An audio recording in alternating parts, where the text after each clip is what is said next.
A última década do século passado marcou o fim da Guerra Fria, simbolizado pela queda do Muro de Berlim em 1989 e em seguida pelo colapso da União Soviética. Desde o término da Segunda Guerra Mundial em 1945, o mundo havia se dividido em dois blocos, liderados pelas duas grandes potências de então, os Estados Unidos e a União Soviética. Esses blocos representavam ideologias políticas antagônicas sobre a melhor forma de organizar a sociedade e a economia. Com o fim da União Soviética, o mundo passou por um breve momento em que os Estados Unidos pareciam se impor como o único poder hegemônico capaz de modelar a ordem global. Essa situação mudou drasticamente com a ascensão da China nas duas primeiras décadas deste século. Hoje, ela ocupa o primeiro lugar no comércio mundial. Seu produto interno bruto se aproxima do PIB dos Estados Unidos e seu poder militar se encontra em plena expansão. Com uma economia capitalista sob forte controle do Estado e um regime político autoritário, a China coloca em questão a ordem internacional criada sob a hegemonia dos Estados Unidos. O novo cenário indica que entramos num período de tensão crescente entre as duas potências que lutam pela hegemonia do sistema internacional. Não se trata de uma repetição da antiga Guerra Fria. Estão em disputa duas formas distintas de capitalismo. A interdependência econômica, inclusive entre as potências, é enorme. Há diferença do período anterior. Os demais países não estão diante de uma escolha binária. Capitalismo versus socialismo, bloco ocidental ou bloco soviético. É do interesse de todos manter boas relações com os Estados Unidos e China. Navegar nesse novo e mais complexo contexto coloca novas oportunidades e riscos para o Brasil. Qual deve ser a postura do Brasil frente à rivalidade crescente entre os Estados Unidos e a China? O mundo encontrará um novo ponto de equilíbrio com uma governança multipolar? Ou enfrentaremos uma maior desordem global com riscos para a paz e o meio ambiente? Neste novo capítulo de Fura Bolha, para debater estes temas, convidamos Fernanda Magnota, professora e jornalista, e Walter Pomar, professor e integrante da direção nacional do PT.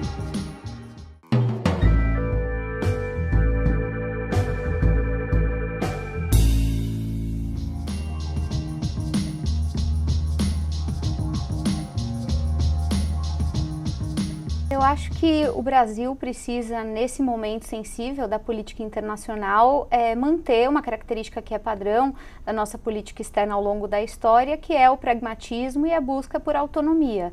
O Brasil é um país que tem interesses diversificados e não à toa persegue uma política externa que é universalista e não deve, portanto, importar para si problemas ou conflitos, disputas que não sejam diretamente ligados aos seus interesses. Concordo em parte com o que você falou, Fernanda, porque, de um lado, o objetivo do Brasil é perseguir os objetivos do Brasil. Mas, por outro lado, não tem espaço para o Brasil no mundo e aqui na região sem derrotar os Estados Unidos. No médio prazo, isso, se tudo correr bem, vai levar o Brasil a ter conflitos com outros segmentos. Mas no curto prazo, interessa que os Estados Unidos percam espaço. Ainda que seja verdadeiro, na minha opinião, que o Brasil tem que perseguir os seus objetivos em primeiro lugar e, portanto, não tem alinhamento automático com ninguém, também é verdade que há um interesse pragmático em impor derrotas aos Estados Unidos.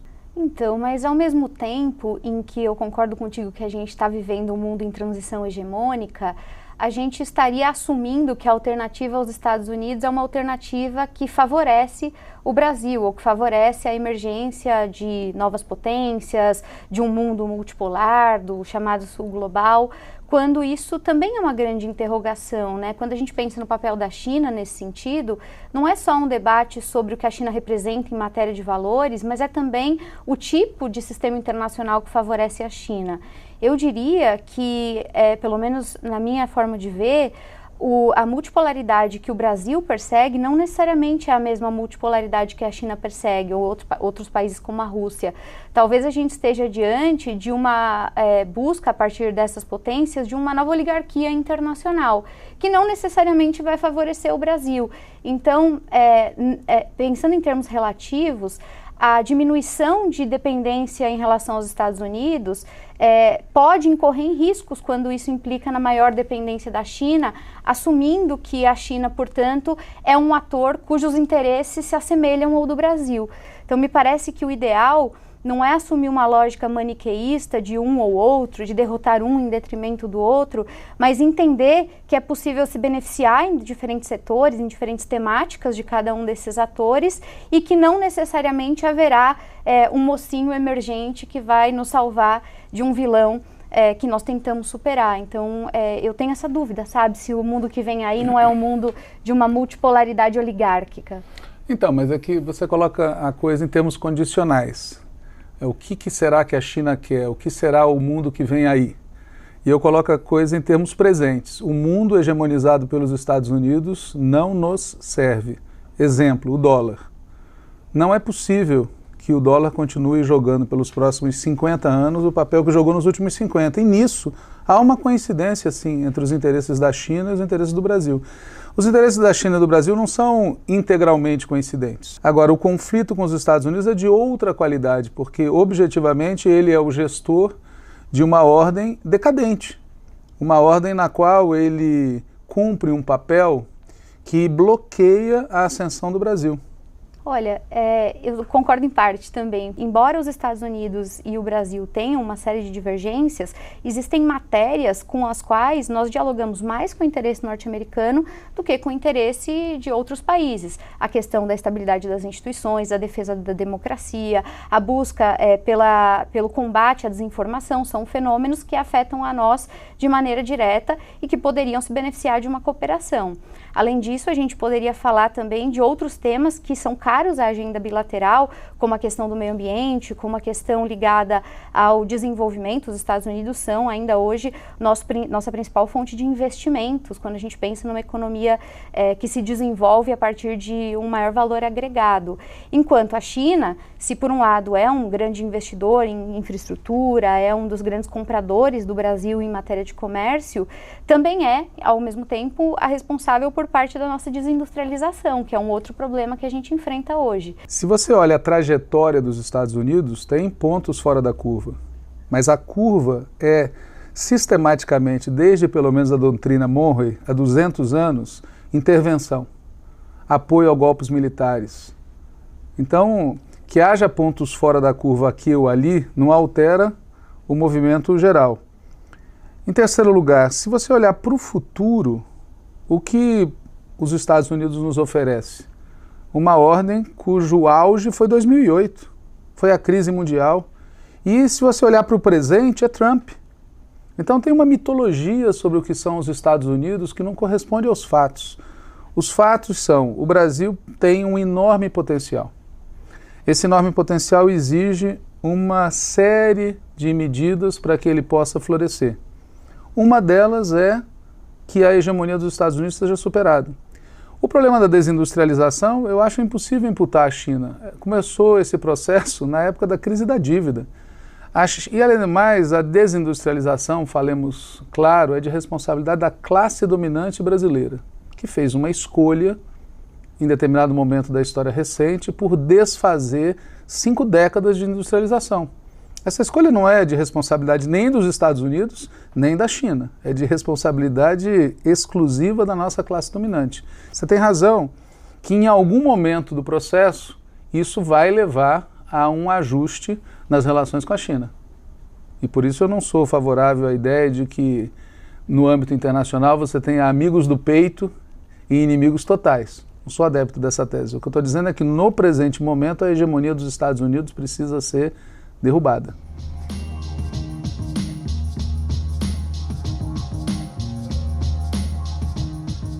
O Brasil precisa da integração regional, na minha opinião.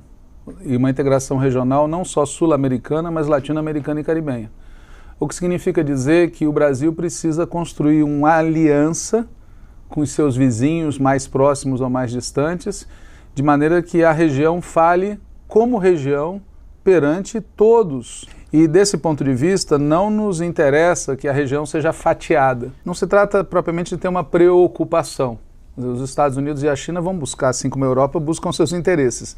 A nossa orientação tem que ser montar um bloco que, com as suas diferenças, negocie em benefício da média da região. O que eu penso é que há mais margem de flexibilidade da parte da China do que da parte da União Europeia e dos Estados Unidos. Nisso a gente concorda. Eu também acho que o grande desafio do Brasil é conseguir capitalizar, né, como já fez em outros momentos, essa liderança e, de fato, fazer dela uma liderança regional que inclua o máximo de atores possível.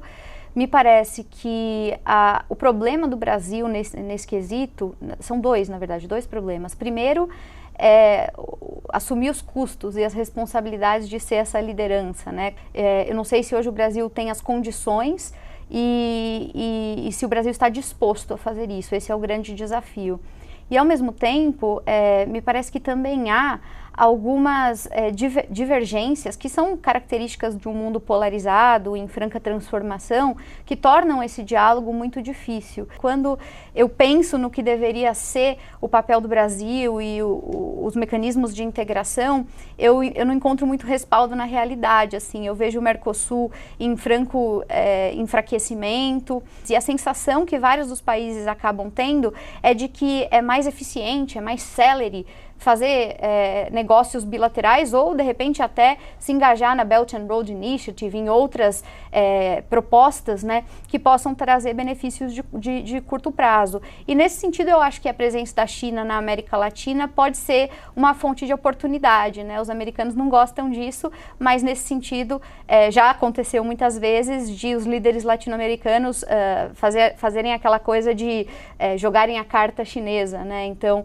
a ideia de que você evoca um terceiro como um mecanismo de barganha na tentativa de melhorar os termos de uma negociação. Isso eu acho que vários países têm feito e eu acho que é do jogo. O maior desafio da política externa, na minha opinião, é interno. São poucos os países da região que têm esse potencial. O Brasil é um deles. Ou seja, a capacidade de liderança do Brasil, a capacidade de liderança política, só se materializará se houver uma reindustrialização, ou neoindustrialização, ou que nome se queira dar. Quanto ao resto, é óbvio que a gente vive num mundo caótico. Quer dizer, uma hegemonia está em fase de decadência. A nossa região foi, durante décadas, mais de século, alinhada com o mundo que está no seu ocaso. O que a gente precisa ter é uma perspectiva de longo prazo. A perspectiva de longo prazo é a nossa região, o Brasil como um dos seus polos, se convertendo num dos grandes protagonistas em escala mundial. O conflito com os Estados Unidos é inescapável essencialmente por causa disso. O quintal tem que deixar de ser quintal. E isso eles não podem permitir. Eles estão numa condição, não é uma briga que nós busquemos, é uma briga para a qual nós temos que nos preparar, porque ela é inescapável, na minha opinião, por conta disso. Com os chineses vai ocorrer, no presente e no futuro, uma série de conflitos, porque eles são interessados no fornecimento de primários. Mas, ao mesmo tempo, eles têm um olho em quebrar a hegemonia dos Estados Unidos. E por isso a tal carta chinesa é, na minha opinião, muito forte para ser usada. Quando a gente pensa nessa transição hegemônica, eu retorno ao meu ponto original, né? Em que medida essa conta não vai ser cobrada às nossas custas, né? A China teve uma experiência já muito intensiva em outros continentes, na Ásia, em alguns lugares até da América Central, e vários países acabaram nesse processo se endividando, alguns, como eu já disse, se desindustrializando. Até por essa razão, muitos vão dizer da China assumindo um papel neocolonial. Tem esse debate acontecendo hoje em vários lugares do mundo. E acho que no caso do Brasil existem alguns agravantes, porque a China, como você bem disse, ela não é hoje um ator como há 20 ou 30 anos atrás, interessado sobretudo no setor primário ou mesmo no setor industrial. Ela é um país que investe cada vez mais por meio de iniciativas como Made in China 2025, por exemplo, em áreas estratégicas. Nesse sentido, eu acho que substituir uma hegemonia pela outra não é um bom negócio, porque aumenta o nosso risco. Eu não tenho medo nenhum de um mundo dominado pelos que estiveram sendo dominados nos últimos 400 anos. Há uma queda, há um processo de decadência, de declínio, de erosão, de uma hegemonia que está para além dos Estados Unidos. E é claro que isso pode provocar um certo temor, mas eu não tenho esse temor. Segundo, não tem essa opção de fazer hedge, colocar um ovo em cada cesta. E não se trata de pegar carona no movimento dos chineses, se trata de fazer um movimento que nos interessa. Quer dizer, o que nos interessa é transformar o Brasil num articulador da conversão da região num polo. E nós precisamos desalojar os Estados Unidos, porque não tem espaço para nós num mundo em que os Estados Unidos ocupam o espaço que ocupa. Esse é o ponto. O Brasil, por maior que seja e por mais relevante que seja, sozinho ou com a região, não é capaz de se transformar nessa quarta força sem ser pegando a carona com outras lideranças como a China e a Rússia. Não à toa é o que faz via BRICS. Mas aí entram outros problemas de que para fazer parte do clube a gente tem que assumir muitas vezes um duplo pensar. Mas a China era invisível para intelectuais que ainda hoje frequentam as nossas prateleiras nos anos 70, 80 e 90. O PIB da China era menor do que o do Brasil na época da ditadura militar aqui no país. Quem é que, a sério, na intelectualidade ocidental, imaginava que a China ia se tornar o que se tornou? Então, essa ideia de que o Brasil não pode, ou é muito difícil, as assimetrias, eu não acho que ela seja, como é que se diz? Não existe nenhum absoluto nesse terreno. A gente tem potencial para mudar o lugar do Brasil no mundo expressivamente. E aí o problema não é das relações internacionais, em primeiro lugar. O problema é interno. Nós temos uma classe dominante que se habituou a um papel secundário periférico no mundo. E nós temos uma elite intelectual que também aceita isso como sendo uma espécie de limite absoluto. Nós não podemos aceitar isso. A gente tem que ter uma visão mais audaciosa nesse terreno. Se a gente ficar paralisado, o que nós vamos fazer é ficar até o final, se segurando num que vai perder seu espaço e depois se converter em independente de outro. Eu não quero essa posição, é o contrário. Eu tenho a impressão do que você está falando que eu não quero essa posição, eu quero pelo contrário. Eu quero que nessa situação de conflito a gente verifique que tem uma janela, uma brecha, onde o Brasil pode mudar seu lugar no mundo.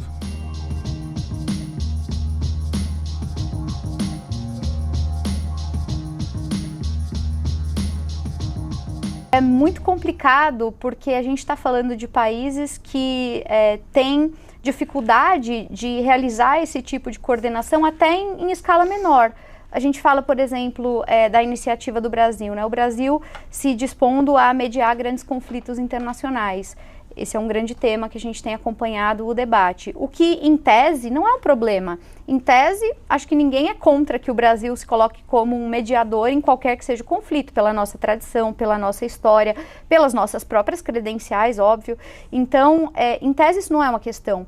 Mas, na prática, a capacidade do Brasil de fazer isso, ela tem sido muito limitada. Então, a minha dúvida é, se a gente não consegue garantir estabilidade social, como você falava, mínima, que deveria ser o básico de qualquer país, que dirá estruturar uma ordem coesa internacional que seja capaz de sustentar num contexto em que existe, como eu disse, uma disputa que, na minha visão, não é a mesma que o Brasil faz, é a disputa oligárquica, mais uma vez.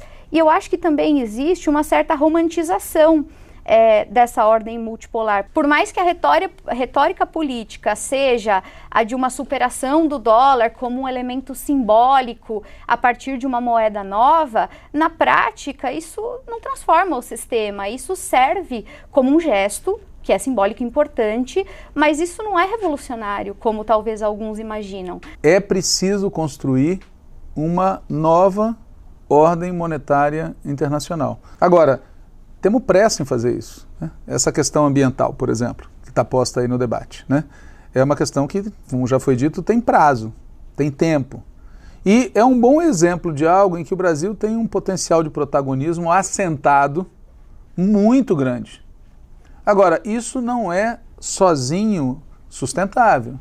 Se o país, eu volto ao ponto, se o país não fizer um processo muito intenso de mudar a sua matriz econômica e não der um salto científico-tecnológico no prazo de 1, 2 décadas, nós vamos perder essa janela. Então, para mim, o problema do tempo, ele é decisivo. A questão principal que precisa ser resolvida está aqui dentro.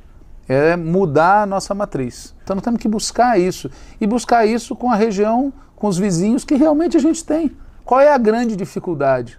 A grande dificuldade é um histórico de mais de século em que a região está de costas para si mesma. E quem é que tem interesse que a região continue de costas para si mesma? Volta ao ponto que a gente colocou no início, né?